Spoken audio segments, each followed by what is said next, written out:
শুভ সকাল বন্ধুরা। আজকে এটা শুক্রবার দিনের ব্লগ।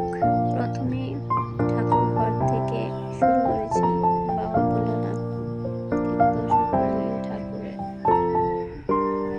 মন্দিরের দর্শন করে নিন মহাশূন্যের। তারপর নিয়ে নিয়েছি কাঁঠাল মুড়ি ব্রেকফাস্টে মুদিখানা দোকানে। তারপর মুদিখানা কিছু বাজার এনেছে, তেল, টোস্ট, বিস্কিট আছে, ম্যাগি আর ম্যাগি আর ডিম। তারপরে দুপুরে লাঞ্চটা করে নিলাম।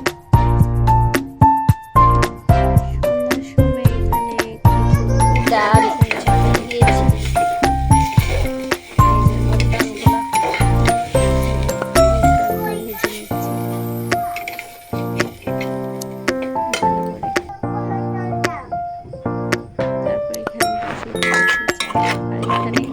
শাশুড়ি মা, শ্বশুর